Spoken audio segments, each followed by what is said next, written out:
Nous lisons Proverbe chapitre 18, à partir du verset 12. Avant la ruine, le cœur de l'homme s'élève, mais l'humilité précède la gloire.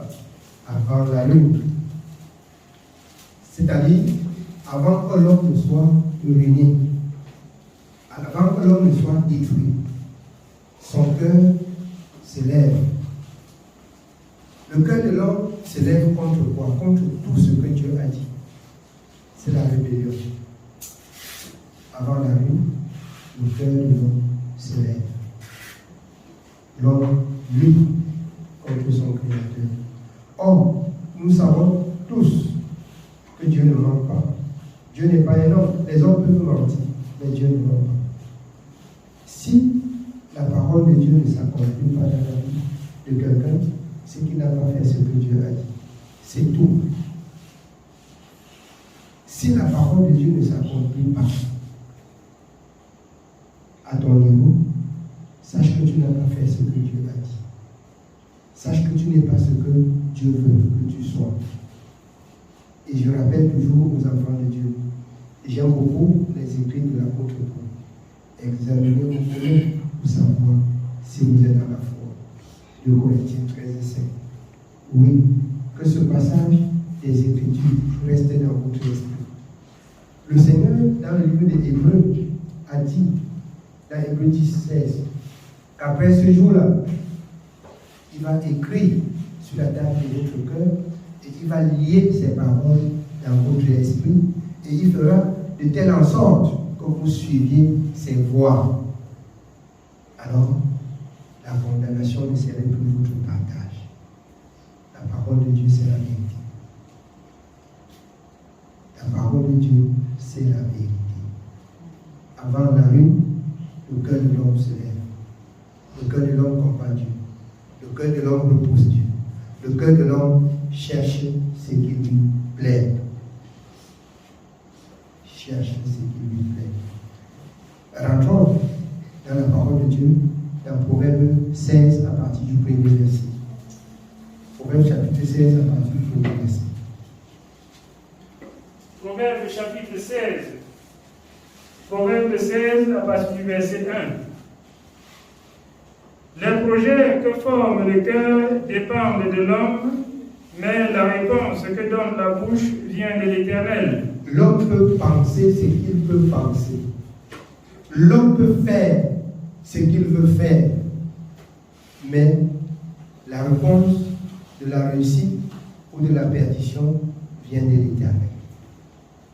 Tu peux choisir, dire que je fais, et Dieu choisit de te dire que ça ne marche pas. Que ça ne marche pas.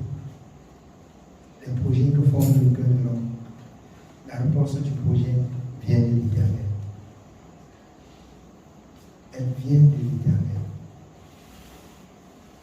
Alors, bien aimé, ça donne à l'homme de comprendre que comme si nous avons appris Dieu, nous ne devions plus vivre pour nous-mêmes.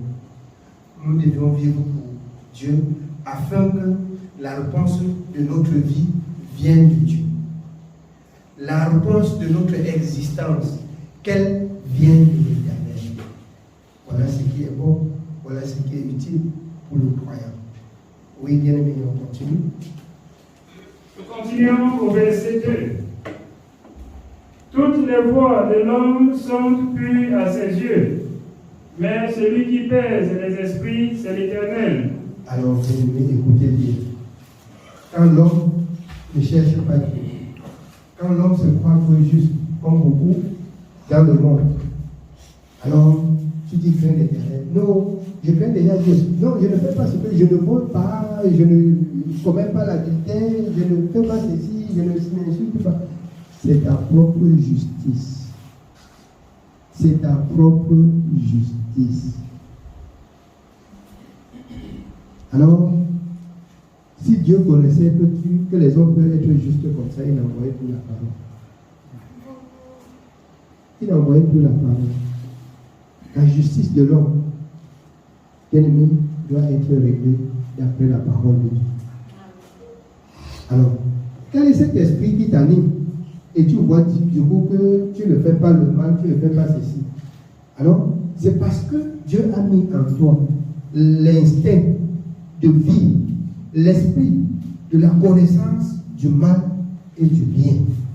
Et c'est la raison pour laquelle, à un moment donné, alors, tu peux, alors bien aimé, te révolter contre le mal. Mais, sache que dans Jean 15:5, le Seigneur dit sans moi, tu ne peux rien. Tu vas te révolter contre le mal. Mais si ce n'est pas le Seigneur, demain, tu vas parler l'homme. Tu vas tomber. C'est pourquoi quelqu'un a chanté. Soutiens-moi notre Dieu, soutiens-moi notre roi. Le soutien, c'est que Dieu me maintient, que je ne tombe pas. Alors, si Dieu doit me maintenir, que je ne tombe pas, je dois faire ce que Dieu a dit. Je peux vous ramener à la raison. Jésus dit, Jean 14:15, si quelqu'un m'aime, il gardera ma parole. Alors, Jean 15:7, si vous demeurez dans ma parole et que mes paroles demeurent en vous, demandez ce que vous voudrez et cela vous sera accordé. Donc, mes bien-aimés, la justice de l'homme ne peut pas le délivrer de la mort. Mais la justice de Dieu pour l'homme le délivre de la mort.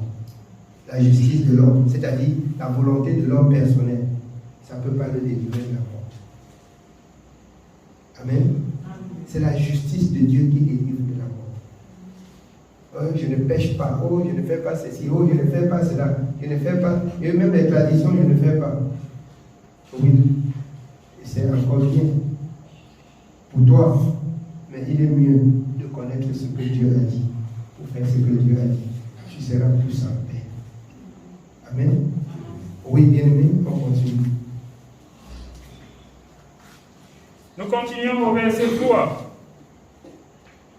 Recommande à l'Éternel tes œuvres et tes projets réussiront.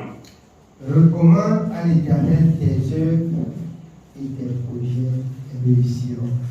L'apôtre Paul, vous pouvez bien voir dans Philippiens 4:6. Il dit, faites connaître vos besoins à l'Éternel par des prières, des supplications et avec des actions de grâce. Avec des actions de grâce. Voilà ce qui est utile et bon pour l'homme qui craint Dieu. Oui, on continue. L'Éternel a tout fait pour un but, même le méchant pour le jour du malheur. Alors, bien-aimé, qu'est-ce que vous entendez par là? Que Dieu a tout fait pour un but, même le méchant qui fait le mal pour le jour du malheur. En quelque sorte, là, je comprends que Dieu ne fait pas le mal. Mais quand tu te rebelles contre lui, il se retire seulement. Le diable vient. Non, il lui laisse sa permission de te faire le mal. C'est pas ça. Mais vous ne pouvez pas comprendre. Mais si vous lisez bien la parole de Dieu, vous allez comprendre. Je vous ramène dans le livre de Job. D'où viens-tu? De la terre. As-tu remarqué, mon serviteur Job, il n'y a personne qui soit comme lui. Alors le diable dit, c'est parce que tu lui as fait, c'est parce que tu lui as fait, c'est parce que tu lui as fait. Dieu dit, je te permets, va enlever. Va prendre les biens, va prendre les enfants, va prendre les richesses. Et il ne va pas mourir. C'est Dieu qui donne la permission à l'ennemi de prendre. L'Éternel a tout fait, bon, même l'ennemi, pour le jour du malheur. Il permet au diable, après tout ça, touche à sa chair, mais ne touche pas à sa vie. Tu peux toucher sa chair, tu peux toucher son corps, mais ne touche pas à sa vie. Il se limite là où Dieu a dit. C'est pour ça qu'il a eu du sel. Et il a souffert. Ce temps d'épreuve est passé. Et il revient à l'Éternel, il dit à l'ennemi, assez, retire ta main. Assez, retire ta main. Et alors, tu as vu ce que tu as dit, il m'a glorifié, il ne m'a pas abandonné. La justice de Dieu pour l'homme le délivre de la mort. la justice de Dieu pour l'homme le délivre de la mort. Amen. Oui, bien-aimé, on continue. Nous continuons au verset 5. Tout cœur hautain est en abomination à l'Éternel. Certes, il ne restera pas impuni. Par la bonté et la fidélité, on expie l'iniquité, et par la crainte de l'Éternel, on se détourne du mal. Quand l'Éternel approuve les voies d'un homme, il dispose favorablement à son égard même ses ennemis. Alors écoutez bien, ça c'est Dieu, ça c'est le Dieu d'Israël, quand il approuve les voies d'un homme, c'est-à-dire quand tu as bien marché, quand tu l'as honoré, quand tu as fait ce qu'il t'a demandé, alors il utilise favorablement même tes ennemis pour ton bien. Alors bien aimé, c'est pourquoi vous pouvez comprendre dans le livre de Lamentation. Alors, il dit, est-ce que le malheur peut arriver sans que l'Éternel ne l'ordonne? Non. Qui dira, pourquoi l'homme vivant se plaindrait-il? L'homme se plaint de ses propres péchés. Parce que le malheur qui t'atteint, Dieu voit comment ça vit. Dieu voit comment ça t'atteint. Parce que Dieu t'a parlé, tu ne t'es pas soucié aussi d'écouter et faire sa volonté. Alors, comment il va te défendre? Osée 4 et 6. Là, mon peuple détruit parce qu'il lui manque de connaître si je fais ce que Dieu a dit ou si je n'ai pas fait ce que Dieu a dit. Éphésiens 7, 14, il dit au jour du malheur, refais. Quand ça ne va pas maintenant, je commence à faire, je regarde la biographie de ma vie. Je regarde ma conduite avec le Seigneur. Là, je peux l'unir. Là, je peux m'abaisser. Là, je peux faire connaître mes besoins à l'Éternel. Là, je peux pleurer devant Dieu. Là, je peux m'enrôler. Comme qui? Comme le roi David. Quand, alors, l'homme de Dieu vient vers le serviteur de l'Éternel et dit, en parabole, il y a un homme dans ce village qui a plusieurs brebis. Oh, il y a aussi un jeune homme qui a sa part. Mais l'homme là, vraiment, avec son beau cœur, il est allé alors tuer ce jeune homme pour prendre ses brebis. Ah, le roi dit, celui-là mérite d'être mis à mort. Il mérite ceci, il mérite cela. Il dit, c'est toi, c'est toi. L'homme là, quand tu dis là, c'est toi. Tu as plusieurs femmes. Quelqu'un a une femme, tu le tues pour prendre sa femme. Voilà ce que Dieu dit. Alors, l'homme de Dieu a compris qu'il était bien aimé, qu'il était en abomination envers son Créateur. La parole de Dieu me fait savoir qu'il a déchiré ses vêtements. Un roi, à la hauteur, à cette époque, d'un président. À la hauteur d'un président, il déchire ses vêtements. Il pleure. Il s'enroule dans la cendre. Il prend le sac, il attache. Il pleure. Il pleure. Il recherche la face de Dieu. Jusqu'à ce que Dieu lui pardonne. Jusqu'à ce que Dieu lui pardonne. Les enfants de ce siècle, alors, ils pensent que quand ils ont fait quelque chose, quand ils sont venus dire au serviteur, oh, j'ai péché contre Dieu, serviteur, comme tu vois là, j'ai péché contre Dieu. Et le serviteur dit, repends pas, c'est bon, Dieu, je me suis repenti. C'est à moi que tu te repens. Tu cherches la faveur de Dieu ou tu cherches la faveur du serviteur. Moi, j'ai comme, il faut que celui-là qui est en haut, comme, il faut que celui-là qui est en haut par. Faites très attention. Faites très, très attention. J'ai péché contre le Seigneur. J'ai péché. Ah, il est dit confessez vos péchés les uns les autres. Ah oui, tu as confessé les uns, tu as confessé aux autres. Mais reste à savoir si Dieu a arrêté, si Dieu a pardonné. Quand Dieu pardonne, les gémissements ne se suivent pas. Mais quand Dieu n'a pas pardonné, alors, bien-aimé, Somme 32, tu vas gémir. Tu vas être malheureux. Tu vas souffrir. c'est un signe que Dieu n'a pas pardonné. Et pendant le temps de ta souffrance, il faut te rabaisser. Il faut te déchirer comme le roi David pour trouver la faveur de l'Éternel. Amen. Le problème, c'est que les enfants de Dieu ne s'abaissent pas. Vous pensez, moi, je voudrais croire une chose, la parole de Dieu, c'est la vérité. Pour certains, à Jérémie, il dit, s'il vient vers toi, il prie. Je ne le serai pas favorable, même si tu pries. Amen. Même si tu pries. Vous n'allez pas venir dire que je prie. Bien aimé. Oui, je prie. Et je prie. Si Dieu a exaucé, c'est toi qui vas sentir. S'il n'a pas exaucé, c'est toi qui vas sentir. Je ne suis pas Dieu. C'est pas ça. Je ne suis pas Dieu.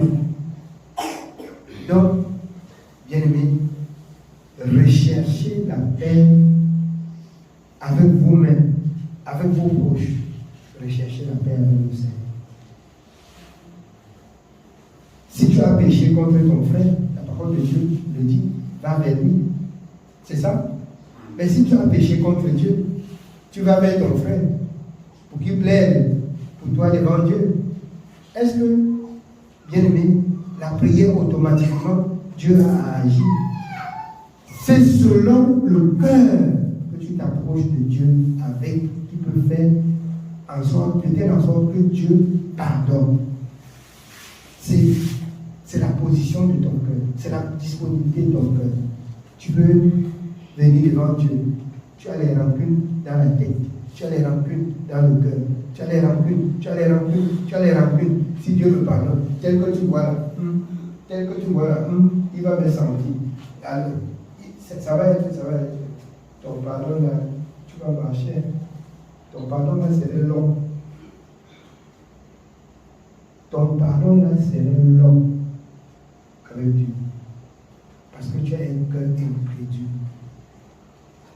Tu as un cœur incrédule. Tu as un cœur rebelle. Tu as un cœur qui se revolte contre Dieu. Tu as un cœur qui a la haine pour la justice.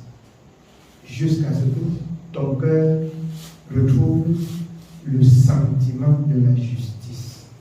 C'est ça le Seigneur. Quand ton cœur va retrouver le sentiment de la justice, le sentiment de l'amour, le sentiment du pardon, le sentiment de la haine contre le mal, bien aimé, ton pardon serait évident devant Dieu. Amen. Amen. Oui, bien aimé, on continue. Nous continuons au verset 8. Mieux vaut peu avec la justice que de grands revenus avec l'injustice. Alors écoutez ceci, enfants de Dieu.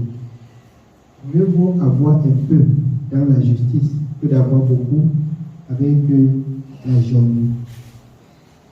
Mieux vaut avoir peu que d'avoir beaucoup avec les journées.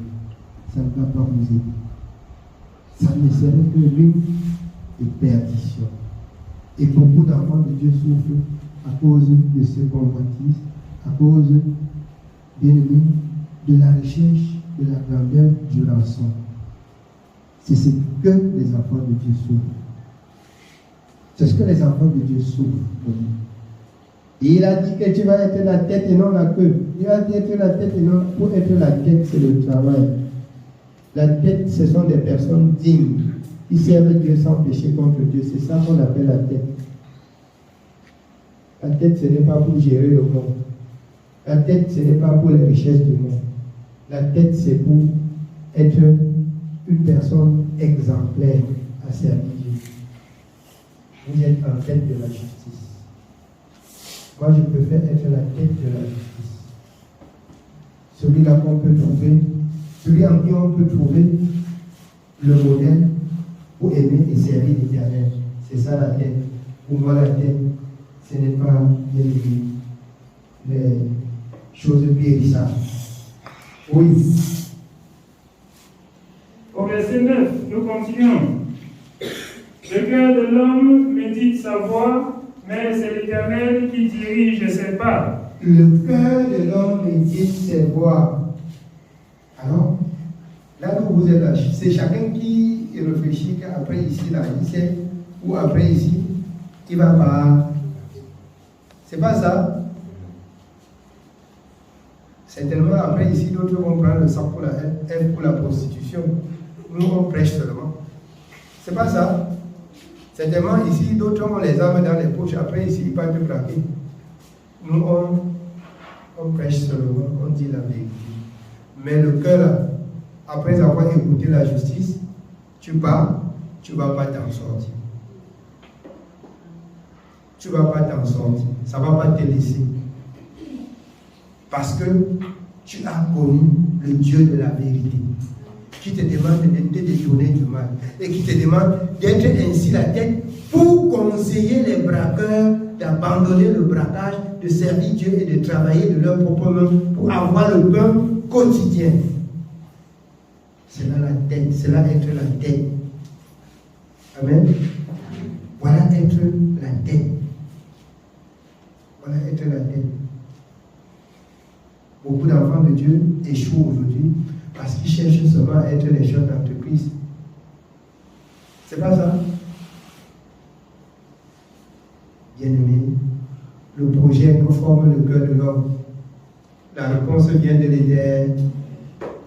Être chef d'entreprise, si ça ne vient pas de Dieu, tu vas passer toute ta vie à former être chef et tu ne seras jamais chef. Amen. Mais si tu écoutes certainement Dieu, tu vas partir de rien pour être même bien-aimé, même le chef des chefs d'entreprise. Même le chef des chefs d'entreprise. C'est ça Dieu. Alors, ça veut dire quoi? Il faut écouter Dieu. Ça veut dire quoi?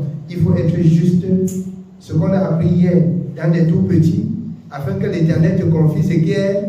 Si ce qui est petit, tu n'es pas juste, ce qui est grand ne viendra jamais. Tu veux avoir la grandeur. Il faut comprendre que pour arriver à la grandeur, on est passé à ce qui est petit. Amen. Oui, bien aimé. Nous sommes au verset 10. Tes oracles sont sur les lèvres du roi. Sa bouche ne doit pas être infidèle quand il juge. Le poids et la balance juste sont à l'Éternel. Le poids et la balance juste sont à l'Éternel. Vous comprenez ici, le roi, quand il juge, il ne doit pas faire comment? Il ne doit pas être infidèle quand il juge. La fidélité vient de Dieu. Bien-aimé, c'est la raison pour laquelle j'ai dit à quelqu'un un jour que Dieu est juste. Et selon la justice de Dieu, chaque enfant de Dieu, Dieu ne fait acception de personne. S'il faut juger selon la parole de Dieu, bien-aimé, Dieu ne fait acception de personne. La mesure de ton péché te conduit là où Dieu a dit. La mesure de ton péché te conduit là où Dieu a dit. La mesure de ta bénédiction te conduit de même là où Dieu a dit. Bien-aimé, c'est ça le Seigneur. Dieu est juste. Les hommes peuvent être injustes. Or, il parle même de la loi et des juges du monde. La parole de Dieu dit qu'ils sont corrompus. Mais la justice de Dieu n'est pas corrompue. Sauf les hommes qui peuvent parler de Dieu et qui peuvent corrompre aussi, qui peuvent se corrompre eux-mêmes. Non pas que la parole de Dieu se corrompe, parce qu'on peut transformer. Et on interprète à sa façon. Mais elle s'interprète en elle-même. Dieu est juste et il ne se trompe pas de la justice. C'est pourquoi il dit qu'il remet à chacun selon ce qui est son œuvre. Oui, bien aimé, on continue. Nous continuons au verset 11. Le poids et la balance juste sont à l'Éternel.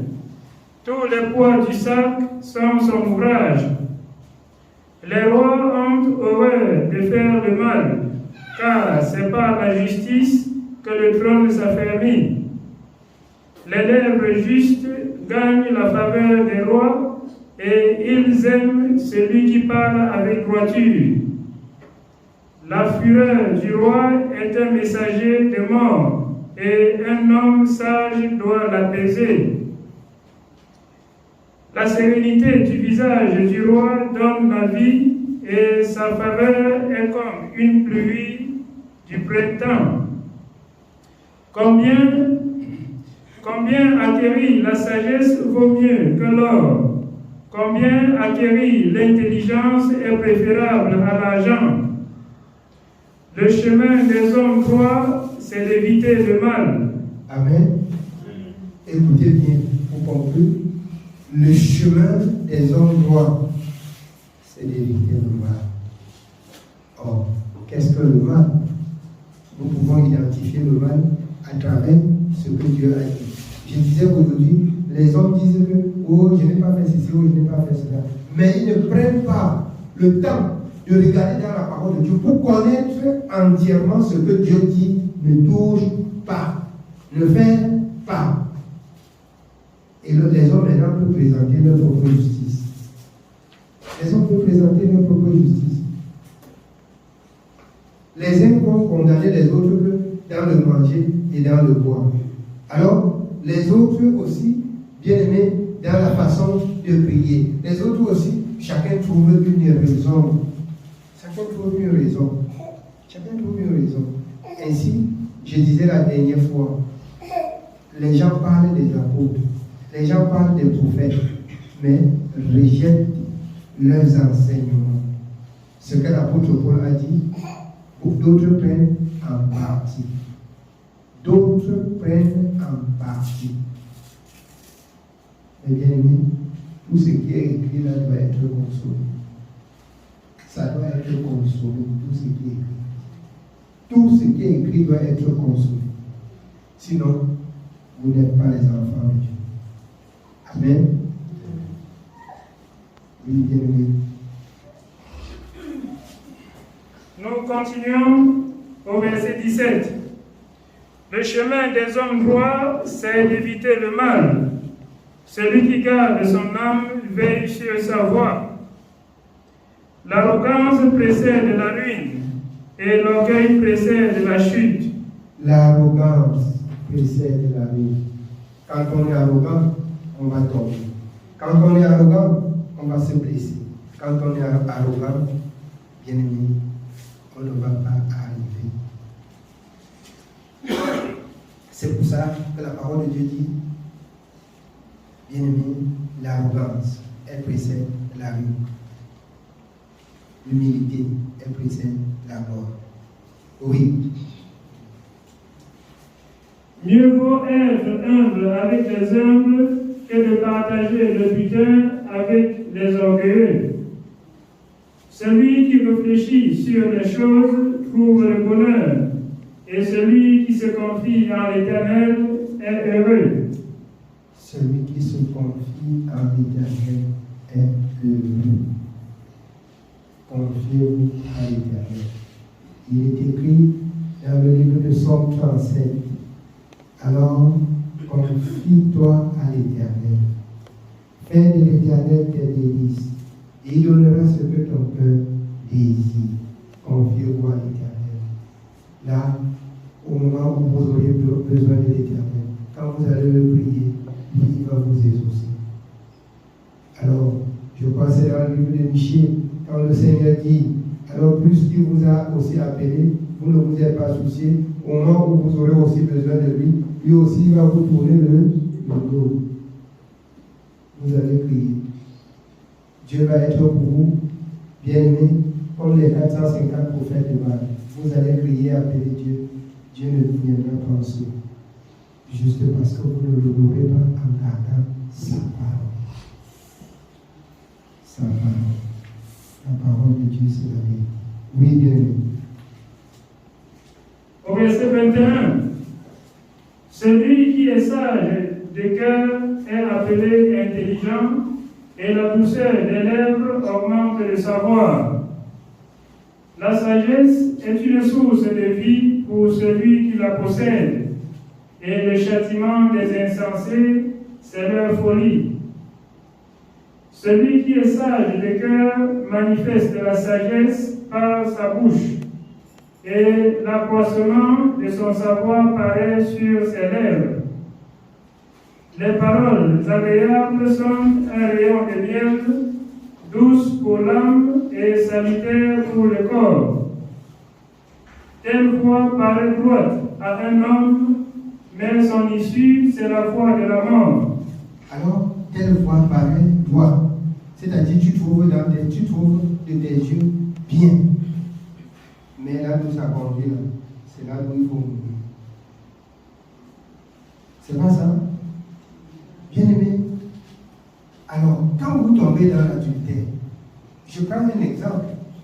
Au début, ça semble être bien que vous partez pour chercher c'est-à-dire la joie de quelques minutes, et après vous retrouvez la mort de tous les temps.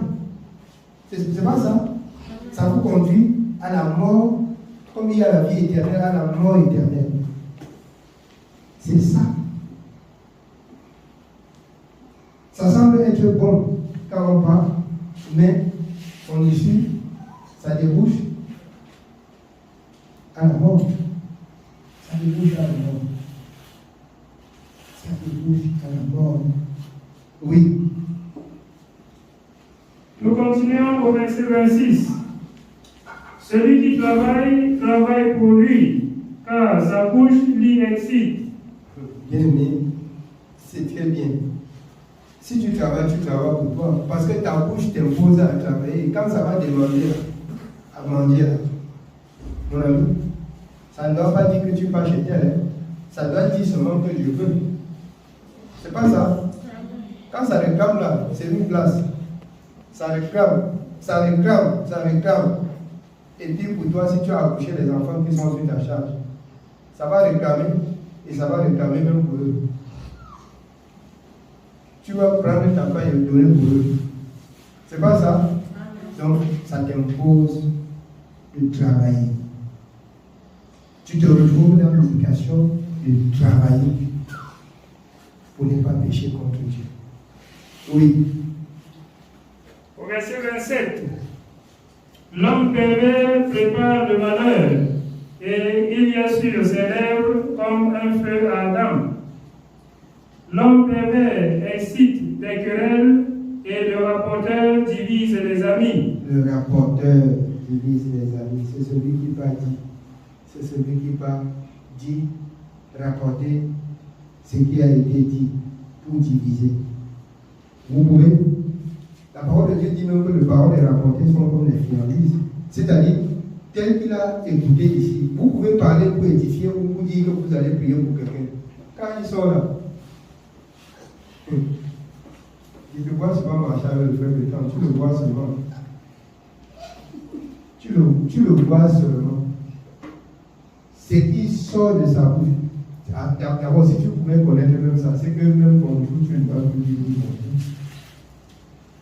Alors, tu vas trouver, ça va sortir comme des friandises. Ça va sortir comme des friandises. Il va assaisonner pour que tu aies de la haine. Et maintenant, c'est ça le rapporteur qui dit, il divise. Or, si vous trouvez que quelqu'un, bien aimé, a quelques défauts, et vous dites que telle chose n'a pas marché, telle chose n'a pas marché, c'est pour prier les uns pour les autres. Ça, ce n'est pas le rapportage. Le rapportage vient de ce que vous avez dit, et quelqu'un d'autre sort maintenant. Et c'est ce qui se passait même au milieu des enfants de Dieu. Quand on écoute les votations comme ça, on sort en arrière. Hey, vous connaissez même ce qui s'est passé à Douala aujourd'hui. Et vous, attendez, je vais vous dire. Je vous envoie même les vidéos. J'ai enregistré. C'est pas. Est-ce que c'est elle qui peut dire ça? Voilà quelqu'un qui met le carburant sur le feu. Feu. Et c'est ainsi, bien aimé, que vous allez payer le prix devant Dieu. C'est ainsi que vous allez payer le prix devant Dieu. Je veux dire quelque chose l'état du cœur avec lequel je dis n'est pas mal. Et vous partez allumer le mal là-dessus. C'est vous qui allez porter la peine de ce péché. Il faut le savoir, le rapporter. C'est vous qui allez porter la peine de ce péché. Amen. C'est ça la parole. Alors, Dieu donne beaucoup de sagesse. Bien-aimés, je vous avais dit un temps que si ce qu'on m'appelle, on dit ceci, on dit cela, on dit, si je vais prendre, je serai votre ennemi. Finissez de parler, ou vous repartez au venez au ciel. Bien-aimés, c'est ça être grand. C'est ça avoir la foi qui est grande. C'est ça se rejoindre à la parole de Dieu dans le livre de 1 Samuel 12. Vous avez commis toutes ces choses, mais n'abandonnez pas l'Éternel. Dites tout de moi, mais repentez, vous venez au Seigneur. Je suis sûr, le jour où Dieu va ouvrir vos yeux, vous allez vous repentir et on va servir Dieu. Je n'ai pas peur de ce qu'on va dire de moi. Je ne crains pas ce qu'on va dire de moi. Vous pouvez dire tout de moi, même comme je parle ce soir. Après là, vous pouvez sortir, vous êtes toujours libre de parler. Même si je comprends même pas. Bien aimé, même jusque dans ma famille, on sait que je suis fou pour Jésus. Je ne dis pas quelque chose pour plaire. Je n'ai pas besoin d'entrer en contact avec quelqu'un pour lui plaire. Rien. J'ai besoin de plaire à mon Jésus.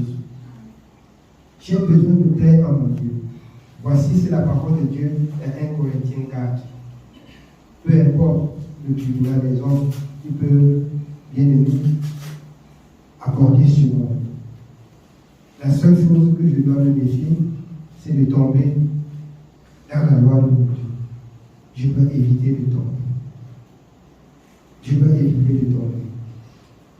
Je dois éviter d'avoir un cœur mauvais avec qui que ce soit. Si je parle et que je parle d'une personne qui l'a mal fait, c'est pour édifier, c'est pour corriger, c'est pour enseigner, c'est pour prier. Et c'est normal. Là, on n'est pas là pour camoufler le mal. On n'est pas là pour aménager le mal. On n'est pas là pour construire le mal. Mais détruire le mal et construire ses vrais biens. C'est ça, être enfant de Dieu. C'est ça, être enfant de Dieu. Vous êtes libre. Comme je disais aux enfants de Dieu, vous êtes libre de voir que le français qu'il utilise pour prêcher la parole n'est pas ça. Mais est-ce que vous donnez votre attention au message? C'est là le problème. Vous laissez de donner votre attention au message pour corriger le français, parce que vous êtes française, parce que vous êtes français, parce que vous avez beaucoup fréquenté. L'autre ici, là, ce que Dieu a donné là, ça ne demande pas de fréquenter. Ça demande d'obéir, ça demande de s'humilier, ça demande d'aimer. Ça demande d'aimer, ça ne demande pas de beaucoup fréquenter. Avoir de l'amour pour ce que tu fais, c'est très important. Alors, peu importe, si tu fais un travail sans avoir de l'amour pour le travail que tu fais, ça ne serait pas bien pour toi. Ça ne peut pas te porter des fruits. Si tu fais un travail, je peux me référer dans la parole de Dieu, dans Romains 14, 23, tout ce qui n'est pas le fruit d'une conviction est péché. Il faut être convaincu, il faut aimer la chose avant de faire. Avant de faire. Là, vous pouvez vous retrouver en train de faire toutes choses selon la parole de Dieu. Amen. Que l'Éternel vous bénisse. Jusque-là, nous pouvons arriver à ce niveau pour ce jour. Amen. Que le Seigneur vous bénisse.